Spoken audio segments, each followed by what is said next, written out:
Welcome back. With Halloween almost here, it's time to talk about the little ghosts and goblins who will be coming to your door for trick or treat and how to keep your pets safe during those bewitching hours. Many times pets can become overly excited or anxious with all the commotion of doorbells ringing and children's excited voices. So what do you do to keep your pets safe? That's the topic of today's Ask Dr. Mike segment with veterinarian Mike Hutchinson of Animal General in Cranberry. So, for us, we sit on our porch, so there's no door knocking, but you can still hear the kids, you can still hear the excitement, and our dogs really just sit in the window and get very excited with all the commotion. Sure. So what do you do to help ease those kind of anxious feelings? Well, there's so many things at Halloween that dogs get excited about, and the costumes are just one thing. When strangers are coming up to the door, and it's danger for most animals. So I have a dog that I have to put in a separate room inside a crate, because otherwise this dog will go crazy, trying to get outside.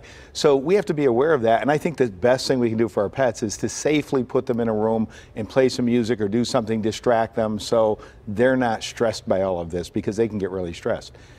And then that's not to say that the dog that loves people shouldn't be allowed to see the people and maybe greet them with you on the porch. Or I have one dog that's like that. He's a lab, and he just loves everybody.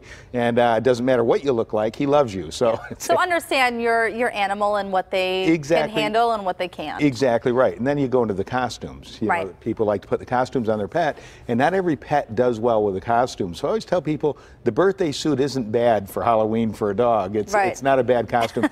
But sometimes you can dress up the dogs, and I was a judge at one of the costume contests, and they had a black lab that was a reverse Dalmatian. They put safe colors on it, white spots all over, and it was just kind of a neat idea, and that didn't bother the pet at all. His tail didn't stop wagging. Yeah, I actually tried on, we got our one dog a lumberjack costume with the beard included, and she just stood there. Yeah. And didn't move. So I'm taking it that she did not like that costume. I love the pugs that are, Bob the Builder and things like that. Poor dogs. So adorable. Yeah. But Gotta love that.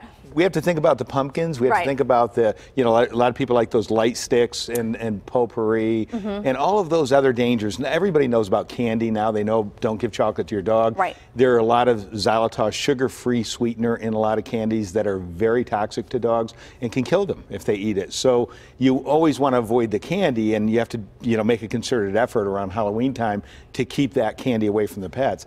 But what about the pumpkins? My wife loves to put pumpkins everywhere. Yeah. And my kids are older now, so we don't cut them all out and put candles in them, but we used to.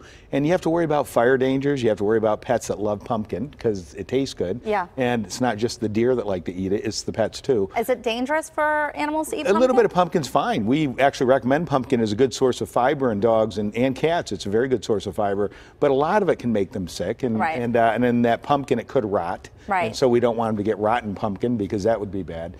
And so those are the things that you just want to be aware of. It's not just the trick-or-treating night. It's all of the things that come with Halloween. And potpourri, people like the smells and things like that. It can be extremely toxic if you were to have a bird. People don't think about things like that, but it can kill your bird. Just inhaling those fumes. Wow. You know about the canary in the mine shaft. Cats that get into it, get curious and get into potpourri, can get extremely toxic from it. So things that are very pleasant for us, we want to think about with our pets. So I know that you've talked a lot about candy with animals, but and we know chocolate can be deadly in dogs. If they have an M&M that falls on the floor, is that just as dangerous as if they eat a whole Snickers bar? No, that's a good question. So usually it's about a ½ an ounce per pound of body weight. So if you have a 60-pound dog, he'd have to eat 30 ounces to die, and it would probably be Baker's chocolate, the real dark chocolate. Right. So some chocolates are worse, but all of it is poison. So I tell people, I used to have them call on the radio program, and they say, "Oh, Dr. Mike, I give M&Ms to my dog every day." Oh, and I said, "Would you give arsenic to your dog?" It's toxic. Right. You don't want to give that to your dogs. They cannot metabolize it like we can, and it takes them a lot longer because of the makeup of the chocolate. It's got some caffeine-like drugs in it that can overstimulate a dog. And so I would never want to give that to a dog intentionally. Good thing to have on hand Halloween is hydrogen peroxide, because if your dog does get into it, as my dogs have, I admit it, they get into the bags too. You try to keep it away from them. Then if you were to call any veterinarian, they would say you need to induce vomiting, and that hydrogen peroxide would be very handy so you don't have to run out to the store to get it.